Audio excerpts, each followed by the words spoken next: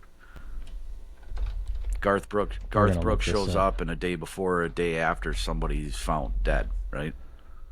Someone's dead. But just look at his face, and it's just like, yeah, where are the bodies, Garth? Ugh. So I'm telling you, you need to You need to get your Garth Brooks beanie on. First of all, I didn't even know, what does a Garth Brooks beanie look It like? looks a lot like all the generic stuff that we get printed for this show. It's just a black beanie with a patch on it that says Garth Brooks, whatever the name of the tour was. I think I have a koozie that matches somewhere. Oh, somebody put in here on Reddit a link to every murder. Gotta love Reddit, man. This is crazy. Yeah, I know you're a big Reddit Love guy. it. But yeah, so please wear your Garth Brooks beanie out here in the Fan Forum podcast. I'll dig it out for sure. It's in the house somewhere. Yep. I take a lot of heat every time I tell somebody that I don't love George Brooks or Garth Brooks, but just not my jam. Who gives you heat about Garth Brooks? I thought I was the only one that didn't like him based on the heat that I get when I say that. Tracy loves him. Bob loves him. Everybody loves the guy. I could see Bob being a Garth Brooks fan.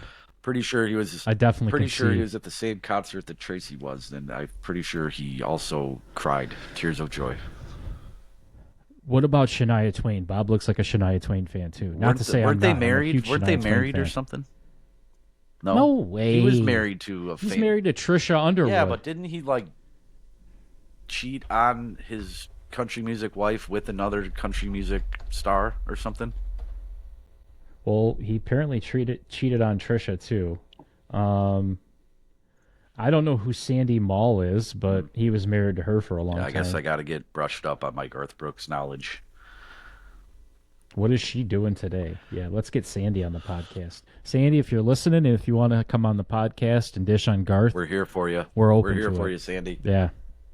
We're here for you, Sandy. We got your back. No, dude, I'm not. Garth Brooks is okay. He's got some fun drinking bar songs, but it's the same thing as most of that shit. It's just, fun time. You're 10 sheets to the wind and one of his songs come on and you start. That's just all like it is. fairly- But I'm not going to fairly- pay the money for his Right. concerts. It's fairly generic, decent, listenable music if you're in the right mood. I don't get the reference, I guess. It's what you can make with There was AI. that one creepy ass video too from when we were probably kids or maybe in high school where he's in the white suit playing at the piano and looking like a real serial killer, man. Do you remember that video? He's got an alternate ego, Chris Gaines. Oh, I remember Chris Gaines. Chris Gaines played on Saturday Night Live. Chris Gaines had a stadium tour when we were kids. It was like the Crow version of like country metal. It was terrible. Exactly. So you're telling me he's not has a different alter ego? You'd be shocked.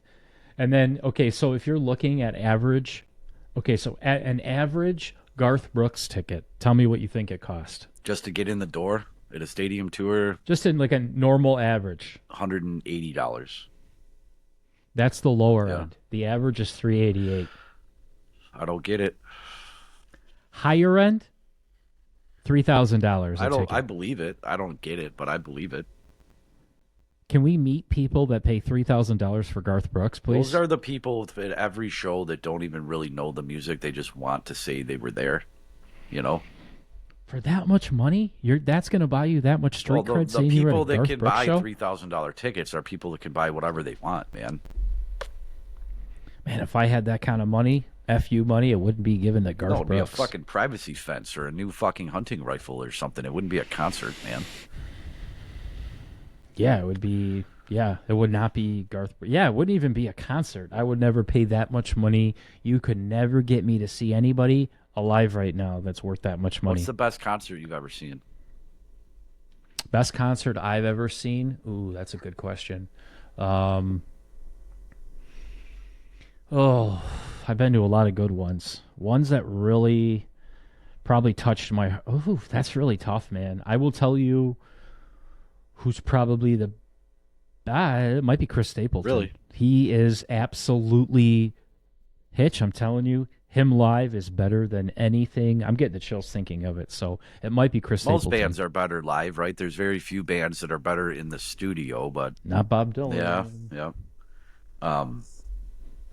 I think Steely Dan is a hard band to see live. I've seen them twice. They are a studio band. They are 1,000% a studio band. But off the top of my head, I think almost everybody else is better live. Okay, so who's your favorite? What was your best concert? Hands down, dude. Crosby, Stills, Nash, and Young. in 2000, the Y2K tour. We saw them at the Palace, and it was night 2 of the tour. There was Yep. the second show of the tour. It was the first time that all 4 of them toured together since the late 70s, I think. That was, for a lot of reasons, the absolute best show I have ever seen. But I've certainly seen some bangers. The 2 that caught me the most off guard and make the list of like my top 5 or 10, most definitely, was Billy Strings at Pine Knob last year. Saw him Okay. Thursday night. Got a campground, took my camper up there. Saw him Thursday night, went back and saw him Friday, and it was 2 very different shows, man. Thursday night I think was better than Friday night, but it was just fantastic. And then years ago, I was invited to go see Burton Cummings from the Guess Who. It was kind of on a whim.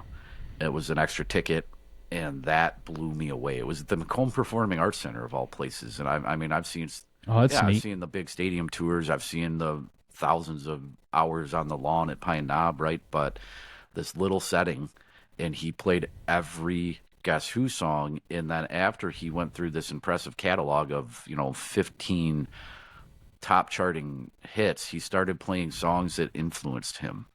And he played everything from like Bob Seger to Ray Charles, and some songs that I just never had ever even heard before, and it just blew me away. So Saw Return to Forever. It was their last. It was their farewell tour, and for how old they were, Chick Corea and Stanley Clark, L.D. Miliola. nice. It was pretty Yeah. cool to see. Intimate, got to shake their hands. But yeah, those are probably the 2 concerts I think that stuck out the most as far as quality of like, holy crap, that was worth it. I can't believe it. Another great show. I know you're not a big country guy, and he's a new country artist, but Alicia and I went and saw this guy named Dylan Scott at the Shelter. No, Fillmore. No, it wasn't the Fillmore.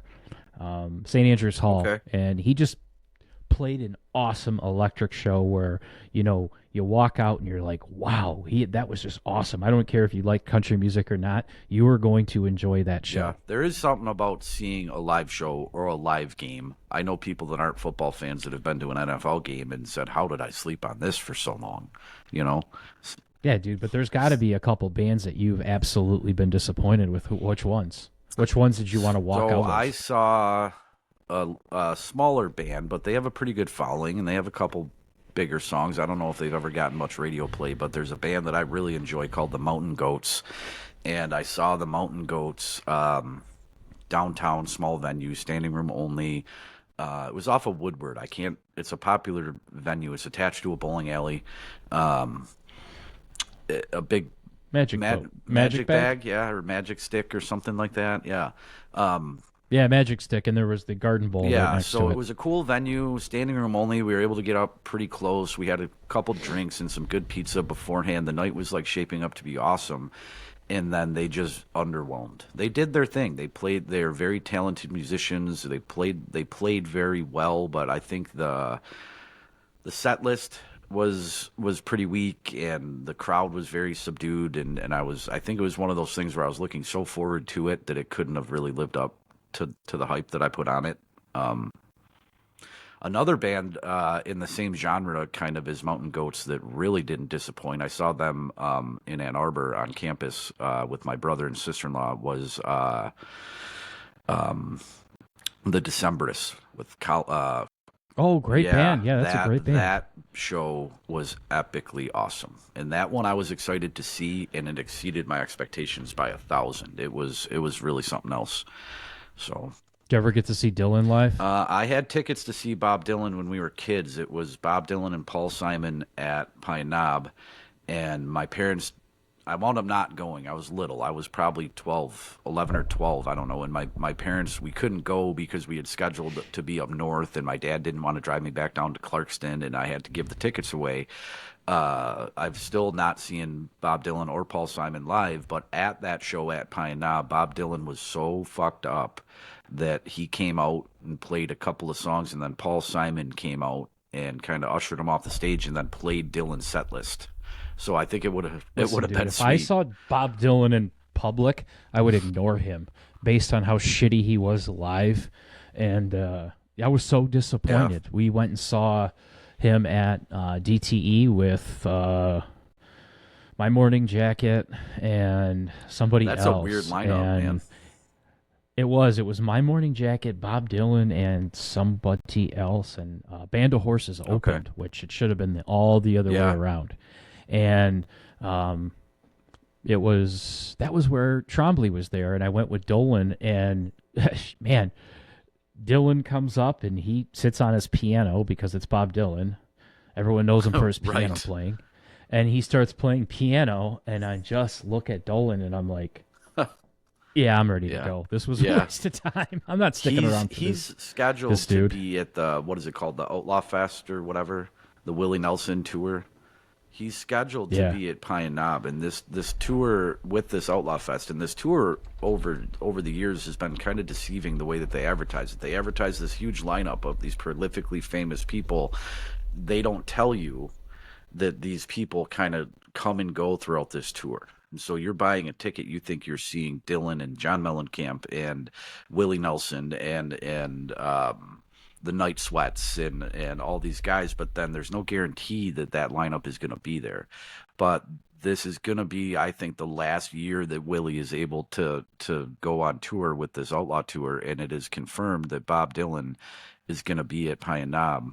My brother John wants me to go with him so bad so he can see Dylan, and I kind of don't want to do it. I don't want to create that memory, of that terrible memory of seeing Bob The Dylan. guy is 83 years old. Yeah. Like, I love these guys when they were in their 20s, and I can respect the music they played at their time. But, dude, you're 83 Yeah. years old. Yeah. Stop, right? Like, you got Frankie Valli out there looking like a robot. Like, they have so much money. I wonder who they're in debt to, or who constantly. Like, do you really think these record industries are just like, you got to go out again, Bob? I think, I mean, I think you're a lot of these 83. guys, What the a hell? lot of these guys, they just like touring, and then yeah, man, they make money, and it's easy money for them. They fly first class, or they get on their Madden bus and go play music every night and make a lot of money. And no one's there to say hang it up. No one's going to tell an icon like Bob Dylan, hey, dude, who would be the one to tell him? You're past your prime. You need to hang it up. No one's going to tell a guy like Bob Dylan that. But Me. he should have. Hey, Dylan, Yeah, if you're watching, he you're should have past gotten his off the prime, stage hang it up. 25 years ago. Well, I just wonder, you know, I look it up and it says he's worth. I was gonna say he's worth $500 million. If you're 83 years old and you're worth $500 million, do you, like, you can fly your own fucking plane at $500 million. I don't think they're worth that much money. I think their catalog and their name, catalog, their for NIL, sure. their Yeah. name, image, and likeness is worth that much money. But if they stop being who they are, they're not worth jack I squat. wonder how much, if there is even a quantifiable way to figure out what the Grateful Dead is worth, because there's no real way to quantify their catalog, because every time they play a live show, it sounds different. I look around my shop and I can see 6 things with the Steely on it within my reach. I don't know how you could value something like that, whereas you have like a Beatles catalog or a Dylan's catalog, and you Well, who owns it? the fans, man. I think Jerry, or I think Bob is the only one really with any true rights to it anymore. Phil Lesh just died. Jerry died in '94.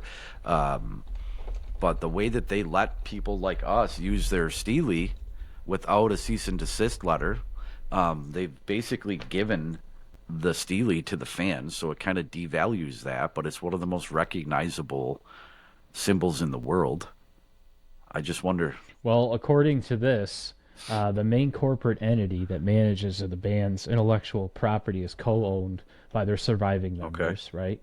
And their respective estates. But you also, and this is where I'm headed to, Rhino Entertainment and Warren Music, I mean, they own their music catalog, especially the studio albums and many of the live releases, right? So Jerry Garcia's estate has a separate entity, an LLC, but what I'm trying to say is this is a business. Oh, yeah. And yeah, you think the fans own it, but the music companies own the rights to their masters, and that's where all the money's at, right? That's why they wanted Michael Jackson dead, because him and Prince own their own masters. They own their own shit, Here you go with right? the tinfoil hat shit again. I can get on board with the where are the bodies, Garth, but you think somebody killed Michael Jackson? Why not? He had more money than Sony. He owned Sony. He had their whole entire. Oh man. He was a street gangster when it came to his Well, finances. how many times? You didn't hear the conversation with him and Paul McCartney? Oh yeah, dude. After Say, right? That's when he. I mean, he's a gangster. He stole Paul McCartney. He bought him out, right? He outbid him. He owned the catalog for a long time. Let's see. I'm telling you. Now, I don't think he's It still always alive amazes somewhere, me but when these conspiracies pop up about these rock stars and these actors and everything, and it's like, dude, they spent a lifetime abusing their bodies. A guy like Michael Jackson has had more anesthesia in his life than the entire Scarcella family has had combined, and then he dies. And everyone's like, oh, it was a murder. No, dude, he abused himself. He had body dysmorphia, and they had the money to get surgeries that he didn't need, and he died young, right? He was a 50% owner in Sony. His catalog ballooned. He owned Bob Dylan, Taylor Swift, Eminem, Beyonce, and more. At the time of his death, he had the most valuable assets in music worth over $1 billion that he owned. Sure. He owned more than Sony. Doesn't mean that somebody off offed him. Sony. Doesn't mean they didn't. Of course, it doesn't mean that they didn't, but the likelihood of the drug addict dying of a drug overdose or the alcoholic dying of cirrhosis is way more likely than someone offing them. It's the easy out. That's all I'm saying. Get your tinfoil hats, ladies and gentlemen. I'm just saying, if you wanted to get rid of somebody who was really rich and fat, you'd speed up the diabetic process. Who killed Elvis then? Who killed Elvis? The same person who killed Michael Jackson. Colonel Tom the Parker. People who benefit. No, he's the people who benefit off the money in the Garth estate. Brooks and Tom DeLonge. I actually don't subscribe to the whole Elvis thing, but if you look at Jimi Hendrix too, he's worth more dead than he was alive. Drug addicts dying of drug overdoses. He threatened a lot of people. Drug addicts dying of drug overdoses. It's the easy out. It's the logical answer. It's the easy out. You can only do so much heroin before it catches I'm up telling to you. you. You can only drink a fifth of whiskey a day until it catches up to you. But that's not what he overdosed on. What he overdosed on? Or he aspirated, right? It wasn't what you just aspirated. named. Yeah, exactly. Probably puking because he had so much heroin in his system. Nope. CIA. Wine. So I know you've drank wine before, so just because you drink like wine, but I love wine. That's another thing that people are shocked when the Garth Brooks and the wine thing. I can drink a real the Garth Brooks and the wine. People just shit themselves, dude. I can drink a real dry red if I have to, but why would I go to the store and buy a bottle when I can drink a beer? You could just put a straw in the bottle of wine. You strike me as somebody who would do that. I like to sip on beers all night. I don't need to drink. Like the one time during COVID that I bought, or that we only had wine in the house and we were too scared to go to the grocery store, I started drinking wine, and I thought, okay, this is going to get me into wine. This is going to make me like wine, and I hated it. I drank a bottle of it, still drank the bottle, but I hated it. Well, I mean, I don't know. It just depends. There's a lot of different wines out there, just like there are different beers. If you could say that to somebody who drinks or doesn't like to drink beer, you give them an IPA, they're going to be like, this is disgusting, right? Yeah, IPA is a love-hate, kind of like black licorice. The first time you taste it, you either love it and need more of it, or you hate it and can't understand why people eat it. Well, all we know is Michael Jeffrey killed Jimi Hendrix because he financially benefited the most from his death. So we need to have an off-script episode here one day where you can tell me about all of your conspiracy theories. They're not mine. It's history. Yeah. That's all that is. Well, listen, what do they say? 100% of the conspiracies are true. I gotta take 5 here. I think that's a great idea. All right. Well, let's thank everybody, and we'll catch them on the flip side again. And we'll see them back in another week. Awesome. Peace.